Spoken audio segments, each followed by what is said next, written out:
school children, university students debate over. It is a sign of her longevity that she's been providing that role for 7 decades, that she is in her 10th decade. I spoke to one cabinet minister in the last few minutes who said it's important to stress the government don't know anything. Buckingham Palace are in charge. They will remain in charge. And this cabinet minister certainly said that the government will know as soon as the rest of us do, as soon as any update comes from Buckingham Palace. If you talk to politicians who've met the Queen and have some sense of her, what they speak of is warmth, a familiar face, but also, Sarah Jane, I think it's important to stress, she remains a bit of an enigmatic figure, and the fact that she is now surrounded by her family in her private residence, where she has relaxed with family over decades, feeds into that picture of the Queen.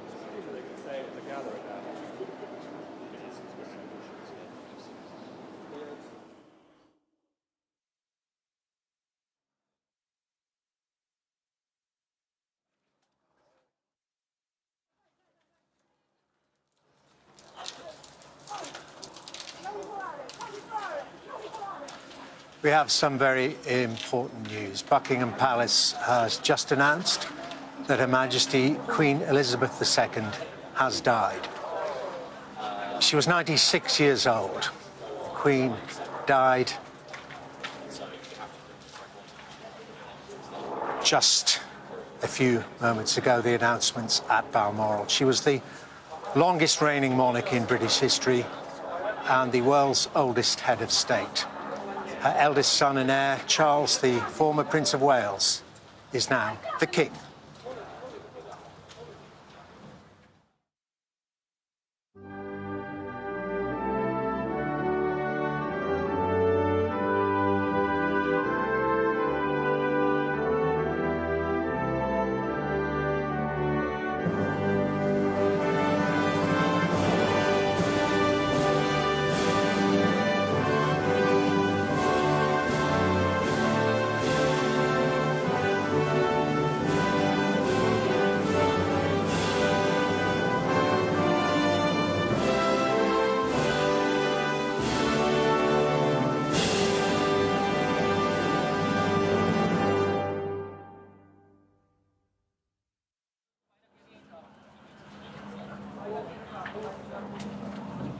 Now, if you're joining us, this was the news in the last few moments. Buckingham Palace has announced that Her Majesty Queen Elizabeth II has died. Our royal correspondent, Rhiannon Mills, joins me now. Rhiannon, your thoughts? So it has just been confirmed via social media, their website, in which the royal family have said the Queen died peacefully at Balmoral this afternoon. They add the King and the Queen Consort will remain at Balmoral this evening and will return to London tomorrow. This will clearly come as devastating news for the royal family and millions of people across the United Kingdom and around the world. Queen Elizabeth II was a much-loved and respected monarch and a truly unique figure on the world stage, a head of state without equal, admired not just here in the United Kingdom, but across the globe by members of the public, politicians and religious leaders. Many of us will simply not remember a time when she wasn't our head of state, and she was a constant figure in every aspect of national life. From becoming Queen when she was only 25, she then went on to become Britain's longest reigning monarch and displayed this unwavering commitment to her country and her Commonwealth throughout what was a truly record-breaking reign.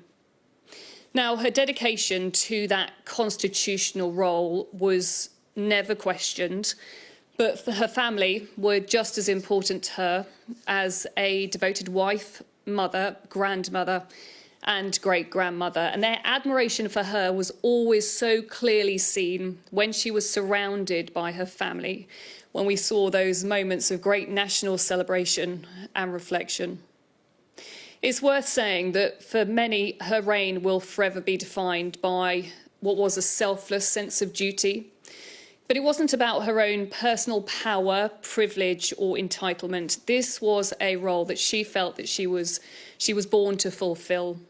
Her quiet and restrained demeanour was always guiding her family and the United Kingdom through what was an extraordinary period of social and political change. But throughout all of that, she was always conscious of keeping the monarchy relevant. And while respecting as well and upholding important traditions, she often showed this adaptability that many will now credit with securing the future of the institution. It is worth saying that her old age really should not detract from the enormity of this news and the huge constitutional change that her death now brings.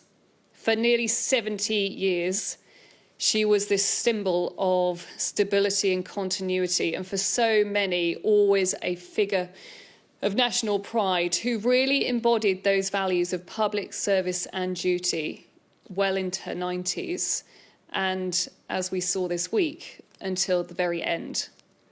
Now, the United Kingdom and the Commonwealth realms will witness a period of reflection and constitutional change, which many of us will never have experienced in our lifetime, as we now mourn the death of Queen Elizabeth II and witness the succession of her son as the new king. And Rhiannon, we last saw Her Majesty the Queen in public, of course, just 2 days ago, when she asked Liz Truss to form her government, to become her 15th Prime Minister. It was remarkable. We saw, until the end, really, that determination to simply carry on with her constitutional duties. And no, she wasn't able to travel down to London to appoint her 15th Prime Minister, as she had done with all of her other prime ministers throughout her 70-year reign. But she wanted to make sure that she was seen by members of the public to be continuing on with those constitutional duties.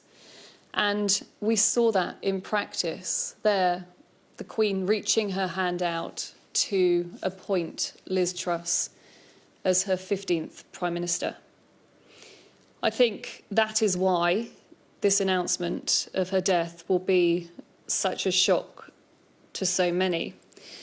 But over the last 12 months, there is no doubt that we have seen a gradual slowing down, a gradual change in the duties that she felt that she was able to carry out.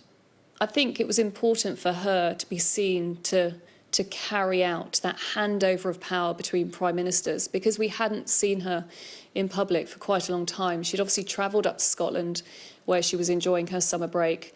Previously, the last time that we saw her was when she visited a hospice